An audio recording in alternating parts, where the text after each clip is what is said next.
We'll have. What is this? Timmerman Interview with Tim Timmerman. in 1990 was convicted of killing Timmerman in 1997, throwing her into a lake weighted down and alive to keep her from testifying against him in a rape trial. Her body surfaced in Oxford Lake in the Manistee National Forest, giving the federal government jurisdiction. The Michigan Constitution banned the death penalty in 1847. The body of Rachel's 11-month-old daughter, Shannon Verhaeghe, was never recovered, despite repeated searches of the lake. From the get-go, we offered to trade the death penalty for information regarding my granddaughter. We offered that from the very get-go. Gabriel was unwilling to tell us what he did with Shannon. So that's always remained an open hole in our heart. I think we've accepted that we're not going to see Shannon again. We've accepted. He was convicted Wait, what? of killing I don't understand. The daughter was thrown in a lake alive while weighed down. She was killed for being about to testify against the man who raped her. Timmerman notes that they had been willing to take the death penalty off the table if the murder would only reveal where the 11-month-old's body was. Biden commuted his sentence anyway. Oh. He was convicted of killing Timmerman in 1997, throwing her into a lake weighted down and alive to keep her from testifying against him in a rape trial. Her body surfaced in Oxford Lake in the Manistee National Forest, giving the federal government jurisdiction. The Michigan Constitution banned the death penalty in 1847. The body of Rachel's 11-month-old daughter, Shannon Verhaeghe, was never recovered, despite repeated searches of the lake. From the get-go, we offered to trade the death penalty for information regarding my granddaughter. We offered that from the very get-go. Gabriel was unwilling to tell us what he did with Shannon. So that's always remained an open hole in our heart. I think we've accepted that we're not going to see Shannon again.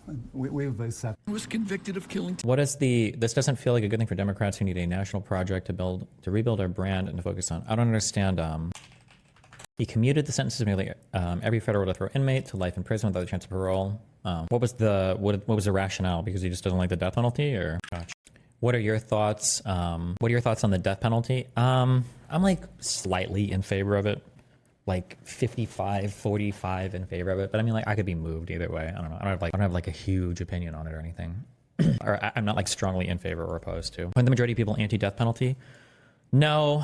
If I had to guess, my guess would be that like 95% of people in the United States are pro-death penalty, but they find ways to hide it in ways that make it seem like they're much less in favor of the death penalty than they actually are.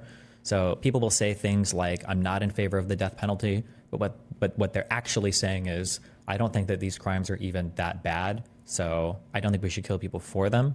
So for instance, like if you go to like a leftist or whatever who says that they're anti, or no, I mean, this is true for all people. If you go to somebody who says, I'm against the death penalty, and he's like, oh, okay, I'm glad you feel that way because this guy raped and murdered two 11-year-old children, they'd be like, huh, well, for that guy. I mean, and then like 5% people are like, well, not pro-death penalty. But let's just say that when he goes to prison, I hope he gets raped and killed to death. I hope they murder him to death and rape him to death multiple times. It's like, okay. So, I don't know. What's the point of the death penalty beyond making us feel better? I don't know, punishment for committing a really, really, really egregious penalty, right? Oh, yeah, here it is.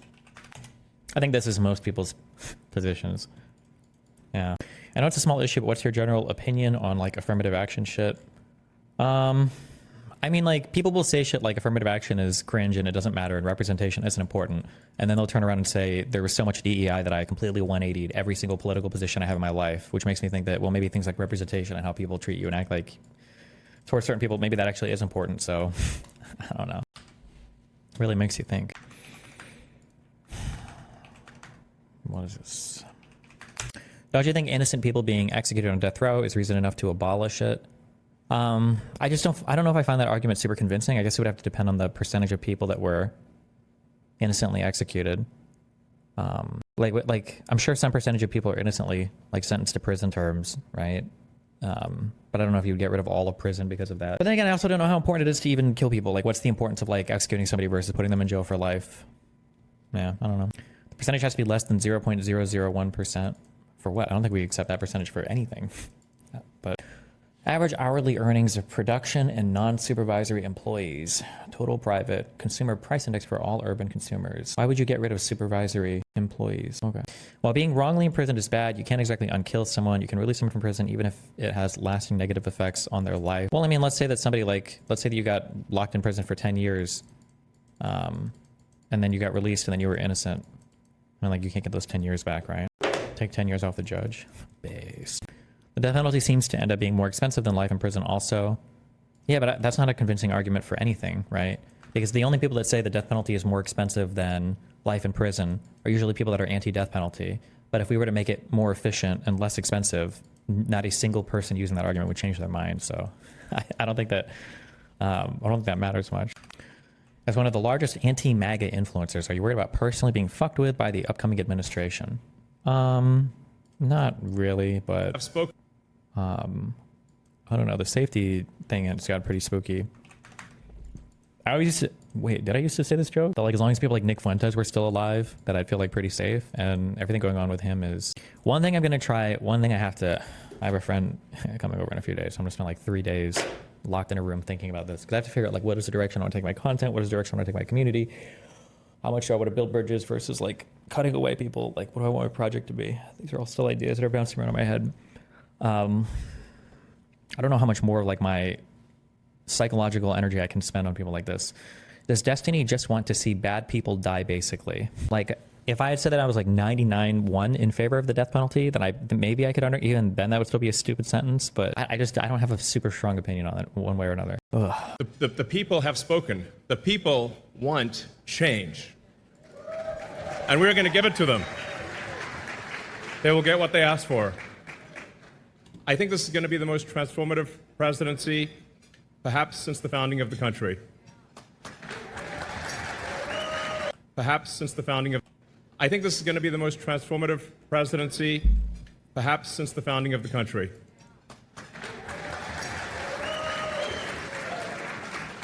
And President Trump is picking the cabinet to do it. You can see the choices are people who are actually going to make change. It's not going to be business as usual. We're going to shake things up. It's going to be a revolution.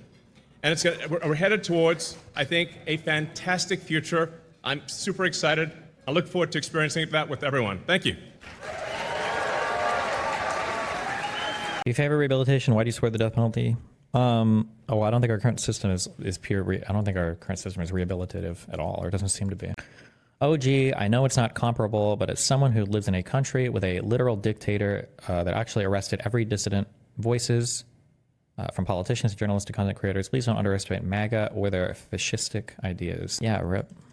I think I mentioned this before that like Ranton was like screaming at me in real life. Not really screaming at me, but he was like really upset with a lot of the political stuff I've done over the past few years because he said that in his mind, you can't lightly take steps away from like liberalism, that like these are like your huge klaxons, your huge warning sirens, and that you can't take any of these things lightly, that if any of this ever starts happening, you have to like be sounding the alarms immediately, and you can't let it go too far. Otherwise, it's like it gets to be way too late, way too quickly. Are you worried that the U.S. is becoming an oligarchy? Yeah, I don't know. I'm not sure. I don't know, man. The issue is that like nobody really knows like how any of our system works or like how any of it runs. So even if like big changes were to happen, people wouldn't even know that it's happening because they don't know what anything is supposed to do. Or 100 days, 400 days from Gavin Wax did that, Donald John Trump is going to raise his hand on a King James Bible and take the oath of office. His third victory in his second term. And the Viceroy, Mike Davis, tells me, since it doesn't actually say consecutive, that, I don't know, maybe we do it again in 28. Are you guys down for that? Trump 28? Come on, man. 400 days. Thanks. You think this applies to the case of China and Taiwan? If we don't put resources into protecting Taiwan, then it'll be too late if China decides to annex them. Yeah, probably. You have to send those signals early on. I don't know if China would go after Taiwan, though, with Trump as president, because Trump doesn't want to look weak. But I think it depends a lot on the domestic situation here. Maybe if they do it sneakily, because for some reason Trump doesn't look weak when it comes to Ukraine, Russia. But I don't know why as much. Maybe because Russia's just not seen as our big enemy right now. Maybe it's more China. We shifted off of Russia. Maybe. I don't know. This is like the new talking point from the lefties. Oh God, I turned on his son's stream for like 20 seconds yesterday when when he pled not guilty, and Hassan and his whole chat were like cheering. What if he is actually the wrong dude, though? That would be kind of fucked. That'd be pretty funny. Everybody's convinced because of the eyebrows in the video or something. Would you ever run for office? Almost certainly not. I don't think I would ever enjoy it.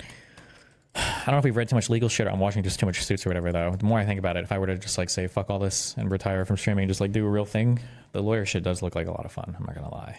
The litigating and being in court and all that. Historian. Reading and research is fun.